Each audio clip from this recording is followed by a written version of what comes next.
Welcome to the Marketing Stir podcast by Stirista, where we chat with industry leaders and get their take on the challenges facing the market. And maybe we'll have a little fun along the way. On this week's episode of the Marketing Stir podcast, Ajay and Vincent chat with Brad Barnett, VP of Enterprise Marketing at Nationwide, to discuss the marketing strategies that turned a small farm insurance company into an iconic household name. Ladies and gentlemen, welcome to another episode of Stirista's The Marketing Stir. I am your happy host, your tan host. It's summertime. I'm getting natural tan. I've got a glow. It's because my wife got me a facial from a local place here. That's all right. I just admitted it, ladies and gentlemen. I get facials once a year to maintain this glow. It is not natural, unfortunately. It is. Who am I kidding? Anyway, it's so good to be talking to you again. I felt like it's been a while. But for those of you just tuning in, this is the Marketing Stir. We are Stirista. Who is Stirista? We just talk about ourselves for like 14 seconds. I don't know. We're a marketing technology company. We own our own business-to-business data, business-to-consumer data. We help companies access that data to help them get new customers through our own email platform, our own DSP. Reach out to me, Vincent@Stirista.com. Thank you so much for all the emails that I do get. Are they always for the reason I requested? No, but you're listening, and that's a good thing. The other thing, that's good. That's great, ladies and gentlemen. I hope you're tuning in to us on YouTube because he looks 10 years younger. My co-host, Mr. Ajay Gupta. What's up, Ajay? Hey, Vincent. I feel 10 years older, though. This weekend I played 6 tennis matches in 100-degree weather, so I'm a little toasty and lightheaded. But that doesn't sound great. That was weak. That was a couple of days ago. You shouldn't still be feeling lightheaded. But no, I think the lightheaded part is the Advil PM I took after all the matches last night, so it's still in the system, I think. You know, a lot of people ask me when I see them in person, listeners to the podcast, and they come up to me and they say a variety of great things, which we appreciate. But they're like, why is AJ's playing tennis? He tells us about his elbow, his knee. He's always hurt. I'm like, it's the love of the game. He's in it, ladies and gentlemen. Yeah, I think I am contemplating a future in pickleball, though. So I think it's a natural transition at my age. I think so. I think that's why in my neighborhood here in Tribeca, they're putting in like over where the two major stores were pickleball. I'm like, it's going to be people my age with knee braces on and elbow pads, just like reliving their glory days. But it's I'll give it a try as well. It's great. But I'm coming down to San Antonio very soon, ladies and gentlemen, for a visit to see AJ. I had to make sure he's in town. He's always eluding me, this guy, but he's going to be in town and it should be fun. Yeah, was it too cold for you in New York? It was freezing. I know. I was like, well, July, San Antonio in July. It's beautiful. I'm like, why am I doing this to myself? But duty calls, ladies and gentlemen. It calls. Going to see the great team down there. Going to visit some of my amazing clients who are down there. It's I do it for them, but it's going to be great. One more news before we get to our guest. AJ, guess who was chosen to be the MC of the 40th year of the Silver Apples? This guy right here. I missed it last year because I had my 10-year wedding anniversary. It feels like 1 year, honey. It feels like 1 year, Lauren, if you're listening. You're probably not. Anyway, 10-year anniversary, but I'm back again. We had a great Paul McDonough stepped in, but now I am back to host the 40th. Maybe I'm going to be calling people's names out there. So those listening, get those nominations in. But I'll be back, AJ. I hope you're in attendance. I will definitely not miss that one. That should be anniversary of that. 40th. We're revisiting. We're going through the history of this industry. But that's all.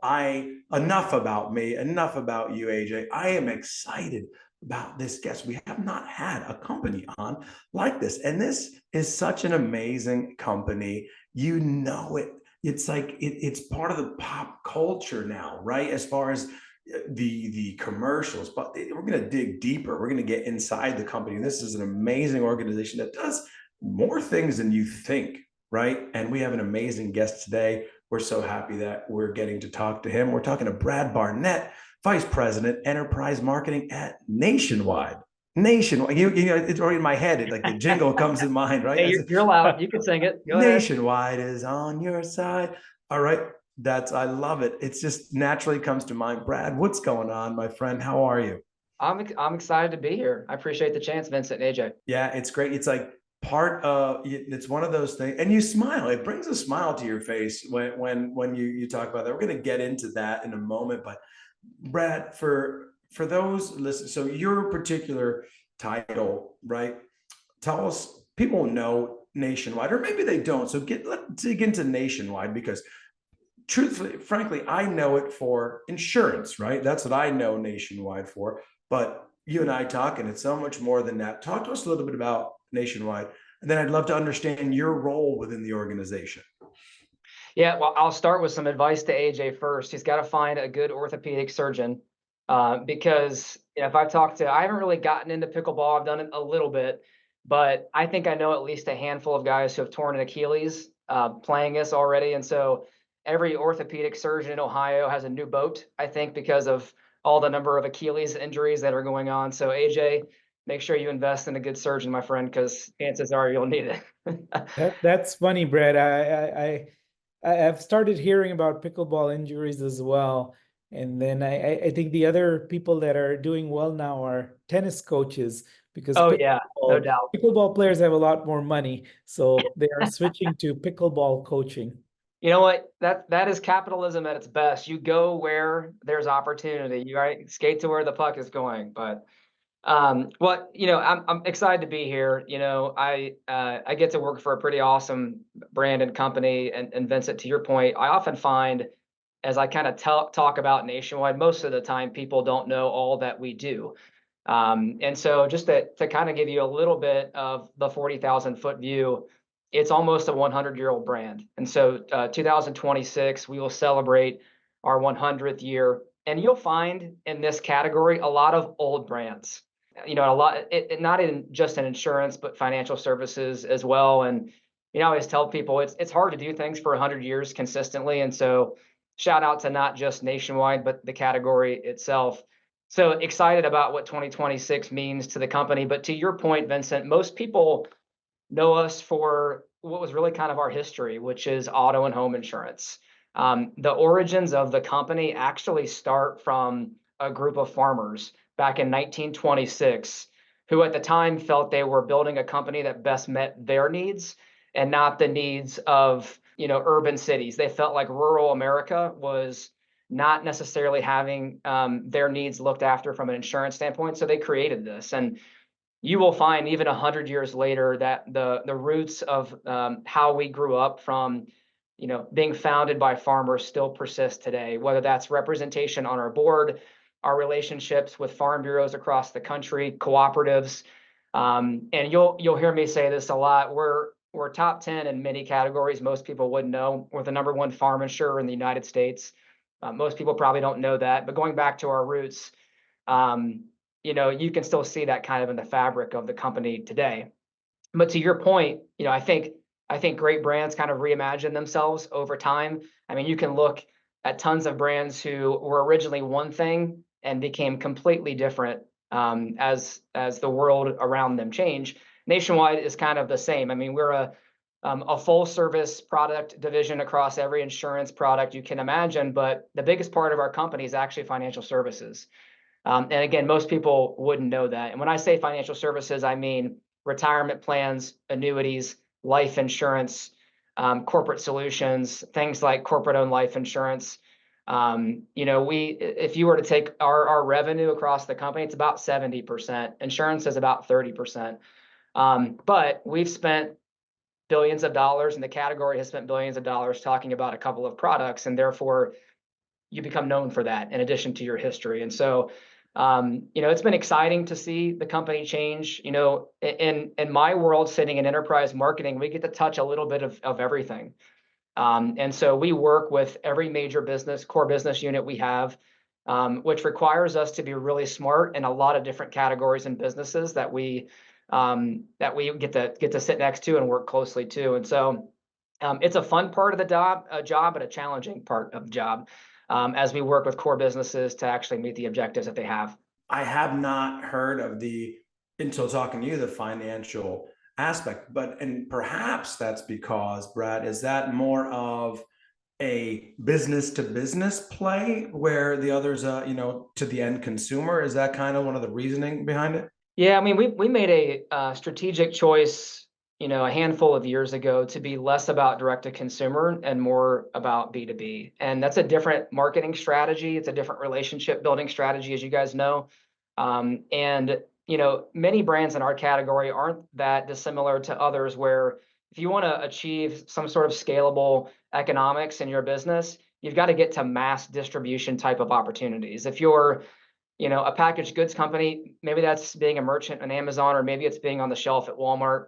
For us, it is being on the shelf of some of the largest financial firms and insurance brokers and agencies in the US. And so that for sure has been part of the evolution for us and why we're in the kinds of businesses that we are in. We still sell direct to consumer. Again, we have so many different lines of business that to be successful in many of them, you have to have multiple go-to-market strategies and channels, and direct-to-consumer is one of them, but it's not the prominent focus of the company.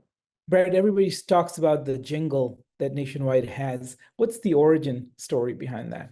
Yeah, this is a fun story to tell. So it dates back to 1967. It was created by one of the most famous ad agencies in the world in Ogilvy, who surprisingly enough is our creative agency today. And so we still have the original memo written in 1967 from Ogilvy that gave Nationwide marketing executives at the time a list of logo or a list of jingle options. And the one that won out was actually a little bit different than what you hear today. So instead of Nationwide is on your side, it was the man from Nationwide is on your side. And obviously over time that evolved into what you know today. And so, really about 10 years ago, we brought that back to life. And I can link this to the strategies that we had in live sports and entertainment. 10 years ago, we started our relationship with Peyton Manning. We became an NFL sponsor. And you saw us start to really take this jingle and bring it back to life to try and reinvigorate what the brand promise was of the company. And it's really kind of taken on a life of its own, whether it was Timothy Chalamet and Saturday Night Live, whether it's being a Jeopardy question. If you ask Peyton Manning today, he will go to restaurants and the wait staff will jingle to him as they talk to him because they've seen this on TV. And so it's really kind of taken on a life of its own. But I'll give our creative team a lot of credit too. For the past 10 years, we found different ways to reimagine utilizing music and the jingle and the creative. I mean, from a marketing perspective, I think everybody that has a brand would love to have a hallmark like this. If for nothing else, the moment you put some form of creative in front of an end user, an end broker, an end customer, you automatically get the benefit of brand linkage and immediate credit back to the work performing better because of the jingle. And so there's the emotional aspect of it, but there is a hard-hitting component to it that drives performance because of the brand linkage it gives us. Absolutely. I think the linkage by itself is such a powerful free advertising almost that you have. You've worked at Nationwide for quite a long time. What changes have you seen over the period of time you've been there? Yeah, so I in August, actually a couple months, I celebrate my 20th year here, and I remember it says my first job out of undergrad, and I was more of a technology focused person. I went to undergrad for MIS. I remember thinking I wanted to be in that space because those were the jobs of the future: cybersecurity, software development, et cetera. And ultimately just kind of felt like I didn't want to do that. And took that experience, and my goal became I want to get inside the door of a big company and find the thing that I'm passionate about. And that became marketing. And over those 20 years, to your point, AJ, like a lot of the category has changed. On the marketing side of things, you've seen brand spend, ad spend just continue to skyrocket. Post-COVID, probably not as much. But around the point of COVID, you had the category spending $9 billion a year in measured media. Two of the largest spenders being disruptors, if you look over those 20 years in Geico and Progressive, who found ways to take their cost structure in a more efficient way and deploy more ad dollars and change the game from a campaign and brand perspective. So, brands had to respond to that. Nationwide certainly had to as well, as we evolved. And I mentioned not just the way in which we invest marketing dollars, but the way in which we go to market over that time frame has changed too. I mean, you've seen the local agent kind of be the original fabric of doing business, whether that was an exclusive agent who maybe only sells your brand. And Nationwide's history was largely based on exclusive agents, or an independent agent that represents lots of brands. That's one of the other things that's changed for us. We've actually gone more focused to independent agents than exclusives. And then you've also seen the aspect of digital and direct to consumer really kind of take off, and every brand have to think about their user experience and focus that way. So, I would say the other big aspect has been just the persistence of weather in the category. I mean, if you look at the property and casualty insurance businesses, whether it's wildfires or hurricanes, every brand has had to adapt their go-to-market strategies for the reasons of profitability. It's a challenging space right now, and brands have had to rethink the way in which they do business with agents and customers to make sure that at the end of the day, we can fulfill everybody's needs by being profitable and being future focused. But those are over the past 20 years, those are probably some of the more monumental changes. And Brad, let's talk about the NFL, right? I see if those of you tuning in on YouTube, you can see the Super Bowl emblem on the shirt there. And talk to us, Brad. I love Peyton Manning. I'm an Eli Manning fan first, New Yorker. We like him True. too. I like it. Yeah, I love Eli. I'm a New Yorker. 2 rings. I appreciate it. Talk to us about the partnership with the NFL, because perhaps and was the jingle and all of that kind of around launching that with the NFL, because now it's part of the vernacular, like I said. Yeah, it was. I mean, I can remember the year was 2014, and that was when we signed the relationship with the NFL, when we signed the relationship with Peyton, and we made kind of the strategic choice to align some of our most crucial assets in the NFL. And candidly, if you look 10 years later, we're reinvigorating that strategy now for the brand again, because we've been an NFL partner now for 10 years and are continuing to do that. But I mentioned the brand went through these changes of distribution strategy, which requires us to think differently about how marketing spend is executed for a brand like us. We changed our strategy from more of an unaided awareness strategy more to an aided awareness strategy, so that in our business, you need to be known and trusted. I mean, at the end of the day, people are going to ask you to protect their wealth, ask you to protect their most precious assets. And so being a brand that's trusted is something that end consumers care about, but it's something that the people who sell your products care about too. And we really felt like the NFL was a platform to give us more output per dollar spent than anything else.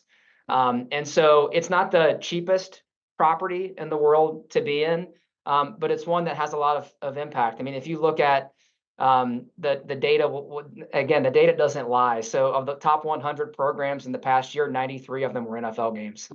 And so if you think about the impact of really kind of mass scalable eyeballs to make an impact on your results, the NFL is really number one, and there's not anything close.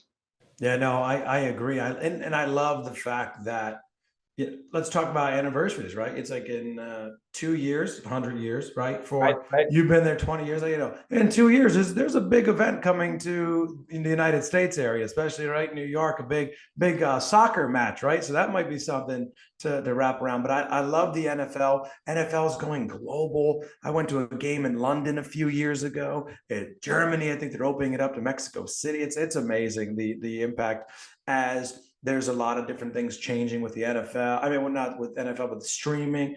What's constant is I want to watch a live sporting event. I am not trying to find out about who won the game 3 hours later. No way. But I wanted to talk to you about your rise, right? 20 years. How do you still, Brad, stay on top of marketing trends? I honestly think it's one of the more difficult challenges. Like, as you progress in your career, what I always tell people who are taking those leadership steps is it takes you further away from the work itself. And you have to find ways in which to continue to dip your toe into it, continue to roll the sleeves up, and continue to stay close to it.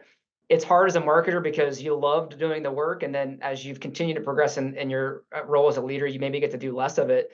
And so you have to find the ways in which to actually stay connected. So I feel like I'm a sponge, educationally. I listen to podcasts, I read, I try and follow up with as much of the trends that way that I feel like people are sharing. I mean, if you look at YouTube and X and LinkedIn alone, like I feel like you could get a master's in marketing by just reading through content and other experiences that people are having, because there's just so much free information that's out there. And so, I think that that's a valuable thing, and you just got to dedicate the time and have the desire to do it. But again, like, and my team knows this, I will try and find ways to say, like, let me in there with you. Let me get under the hood. Let me roll up the sleeves. And obviously with what's going on in AI right now, there's probably never been a more important time for leaders to kind of get there and be curious and test into things themselves. You've been at Nationwide for 20 years, which is almost unheard of. And I'm sure there's a lot of marketing campaigns you're proud of, but is there one that stands out for you? Yeah, it's funny. Nationwide, and when I went into this, I definitely wasn't thinking I'm going to be here for as long as I have, but I feel blessed that I have been. There's a lot of long-term Nationwiders that are here. I mean, it's not uncommon to see 25, 30, 35 years at the company. And I think people get here and find that there's opportunity to do lots of different things inside of a big company. I didn't mention this up front, but we just surpassed 60 billion in revenue last year. We've grown by $14 billion in the past 3 years. We're a Fortune 80 company with lots of things to do. And so I think people can have really diverse experiences here without feeling like your career stalls out and that you're not still kind of learning and growing. So I think that's why you have people here that are here so long. On the campaign side of things, I can think of a couple, and one really kind of dates back to the launch of the work with Peyton. I mean, if you can remember, I can remember the spot. Most people can. The chicken parm, you taste so good commercial with Peyton was really kind of a jumping off point for us. And we'd had some great work kind of leading into that with, a campaign called Join the Nation, which featured Julia Roberts. She was the VO for that campaign. It was really kind of the origin story of making the brand really relevant with millions of consumers. And then you take Peyton and the jingle. And if you tie all those things together, because we were really marrying really amazing creative work, but inside of scalable media platforms. So think the Super Bowl, think the Olympics, a lot of live sports and entertainment properties. And that's where you have to get really good at negotiating smart media deals, potentially multi-year deals. How are you getting the most bang for the buck to put your creative inside the right position to be successful? And during that time frame, again, more of an unaided strategy where we were trying to take up real estate in consumers' minds. We reached the highest levels of unaided awareness in the history of the company during that time frame. And so it was a really exciting time as a marketer to see the work working and making a difference on how your brand was known. With how you guys are growing, how do you kind of, when you are looking at marketing campaigns, how are you measuring the success for it? Yeah, it's a great question. I mean, I think depending on the role that you're in, and again, like the roles inside of marketing here, you have people who do more enterprise brand related work. You have people that are really kind of like full funnel strategies. So you might be thinking about what your brand measures are, but you're following everything throughout the funnel to understand, are you growing new customers? Are you doing it at an efficient rate? And so because we have so many different roles, it kind of depends on where you are. But if I were to kind of break it down a little bit, from a brand health perspective, this is where you have to be in it for the long haul. When we talk about changing brand perceptions, beliefs, I mean, things about brands and they often stick with you for a very long time. And so unless you can catch, lightning in a bottle and that key moment really kind of accelerates how people view you in some ways, so we have ongoing, consistent approaches to how we measure our brand. And that is with consumers, it is with the people who sell our products, our partners, and we want to understand what they think about us, how likely they are to recommend us. Do they know us? Are we relevant? Do they trust us? And again, like that's something that takes time and consistency over time to kind of build that. But we absolutely track that because for a brand like us, we have one brand that covers 10 different distinct businesses, and that's across consumers, partners. It can be a difficult challenge for the brand to work that hard across so many different groups. And so we have to have the right, brand measures in place to understand, are we moving the dial or not? But for some of our marketers who sit really close to businesses and they have different investment strategies aligned to what those business goals are, this is where the power of measurement, data, and analytics really kind of comes together, because you have to know, if my job is growth, am I driving new customers? Is my cost of acquisition in line with what it needs to be? Are the types of customers that I'm bringing in profitable? Am I growing relationships with them? And so it really just kind of depends on where you sit inside of our company. And we've got really smart kind of measurement strategies at each level. The other thing that I would say, and because one of the teams that I'm accountable for is our innovation group, which is basically our version of R&D inside the company. And so oftentimes you're working on, early stage businesses and products versus, if it's sitting inside of a core business, it's more mature. You have access to, large distribution. And your marketing strategies for early stage are different. I mean, most of the time you're acquiring users to get traction, to improve trial, to accelerate learning, to get the product market fit a little bit faster. And so, your cost of acquisition might not be very good for the early parts, but obviously as you improve the user experience and get more adoption, the economics improve with more mass distribution. And so it really just kind of depends on where you sit in the company, but that's how we kind of think about it at like the top of the house versus some marketers who maybe sit a little bit closer to our businesses. Right. I want to take it back to pick up what you're saying there. And I want to uncover the role, like you said, enterprise. It could mean a variety of different things. And when it comes to Nationwide and all the different divisions, right, is some of your responsibilities getting some of is it the financial piece? Is it the insurance? Is it all of the above? Is it strategic partnerships with companies like the NFL, or is it getting those suite of services into, independent insurance provider? I'm just wondering, the nitty gritty there, because it's a variety. Enterprise can mean a lot of different things. And then I want to ask you after that a question specifically on some of your background and on your his history there. So yeah, let's tackle the first one. Yeah, the first one's a great question. So the way that we think about, so I cover what we call enterprise marketing, but not surprisingly, there's a lot of people that touch the enterprise. And so specifically what I'm accountable for is I've got a few teams that literally support every business unit we have. And that's things like sports marketing and sponsorships, diverse marketing, and our live events group. And then I've got teams of marketers that support our R&D and kind of smaller and incubating businesses inside the portfolio. For Nationwide, being less than $1 billion in revenue is small. And so we oftentimes have kind of smaller and incubating businesses that sit outside of our core business, but the intention is to grow them and scale them and get them into the core, where I always say gives them sunlight and water to actually grow into something more meaningful. And so we touch every business unit across those functions.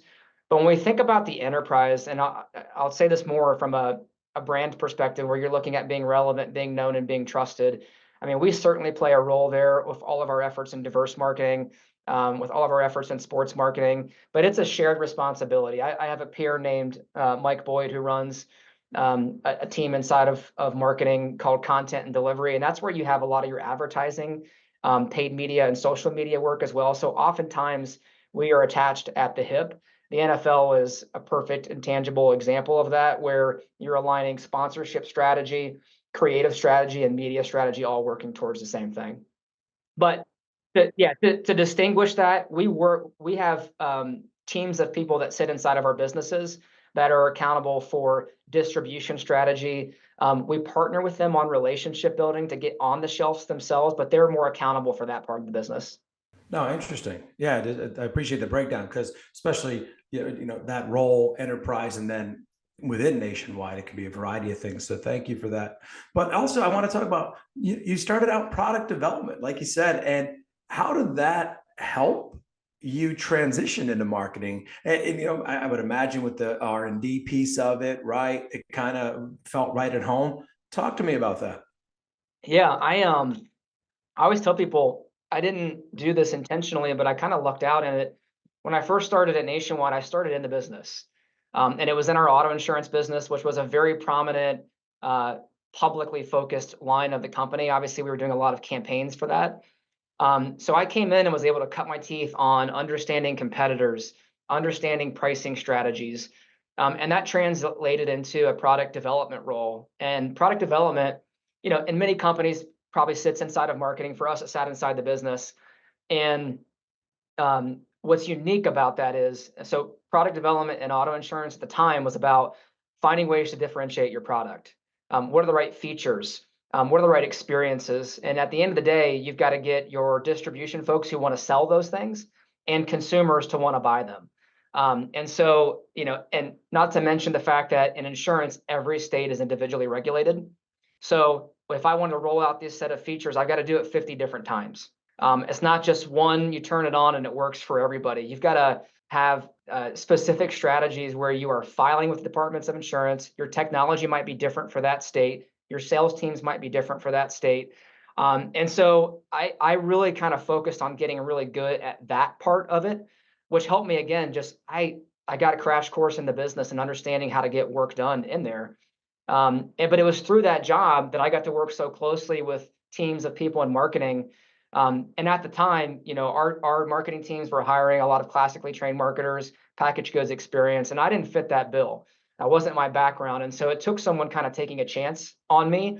And thankful that I did it, and really happy with all the different things that I've gotten to do in marketing by doing that. But when I made that transition, like I knew so much more, I felt, about the business side of it than a lot of my marketers. And what that helped me with was influence, a seat at the table.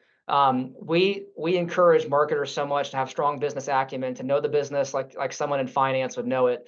And I felt like I was a living example of that when I transitioned into that role. And I felt like it helped me accelerate what marketing could do, because our product teams were really connected and felt comfortable with my understanding of how to be successful there. So Brad, we have a staple question we ask every guest here on Marketing Stir. So I'm sure you get a lot of junk email and LinkedIn messages based on your role.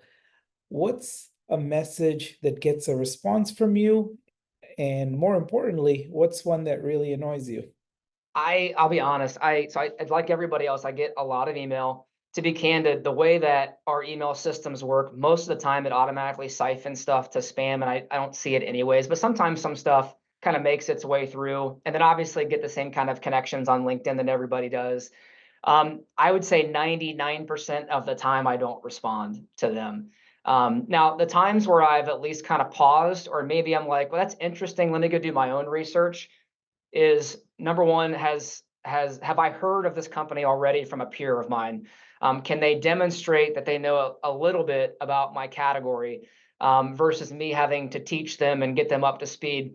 You can tell really quickly if it's someone just trying to sell you something, or if it's somebody who's trying to solve a problem for you in some ways. And so anytime that I feel like this person's gone the extra mile in some way, I am more prone to say, let's have a conversation, than someone who feels like they're just trying to kind of get me into the funnel, so to speak. Every once in a while, a good subject line will make me pause. I had one recently. We launched some new creative with Peyton in the draft this past year, a few months ago. And he had a line in the commercial that talks about quarter zip drip or something like that. He was trying to be funny about the clothes he was wearing. And someone sent me an email with that in the headline, and it immediately captured me. Like, I stopped and read his email. So again, a good subject line can make all the difference in the world. That was somebody who obviously saw something and connected it back to us in a way that really kind of made me stop. I love that. I know the quarter zip drip because when Eli and Peyton are doing Monday night, they always have the quarter zip. Do you ever see when the Kelsey brothers were on, Brad? And I didn't see that one. No. They wore the quarter zip just for them. It was funny. It was great. So Brad, before we wrap up here, we appreciate your time so much.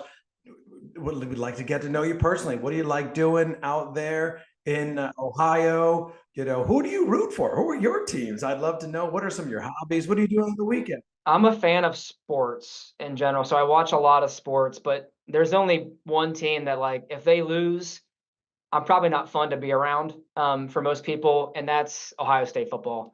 The Which Ohio State. the Ohio State, thank you very much. The Ohio State University, who should be very good this year. If not, I'm not sure what the fans are going to do. But that's probably the only team. I mean, I find myself, if I had to pick it, I always get the question of who your favorite NFL team is. If I had to pick one, I'd probably find myself doing two things. One, rooting for whichever NFL team has the most Buckeyes on it. And for a while, that was like the Saints for a long time. I also find myself rooting for Joe Burrow a lot. So QB of the Bengals, he's an Ohio kid, went to Ohio State for most of his career before he transferred to LSU. He's just an easy guy to kind of root for. But again, like the only team I care about if they lose or not is Ohio State football. Things that I love to do, honestly, I have one tonight, is I'm really intentional about my after work relationship building strategy. And relationship building sounds too formal. Like, I enjoy this time with friends and coworkers and peers and partners, but like that breaking bread over the dinner table, that connection point kind of after work, I utilize that a lot to maintain friendships, relationships, partnerships. And so, in addition to like, the thing that I could say probably consumes most of my life outside of work is my kids, and in all the right positive ways, because they're big into sports. I coach teams. But if I had to pick one kind of non-kid related that I enjoy doing, it's spending time with people out at a happy hour or having dinner together. No, I love that. I couldn't agree more. Just those relationships. I'm fortunate here in New York City and in Manhattan, where a lot of people come through, friends. It's a nice destination. So it's always I'm sure that's probably good and bad for you at times. Yeah. Oh, exactly. It's like, I'm in New York City. It's like, I need a place to stay. I'm like, what do you mean you need a place to stay? You're in your 40s. Get a hotel. What are you, crazy? I was like, what is this? I think I have extra rooms.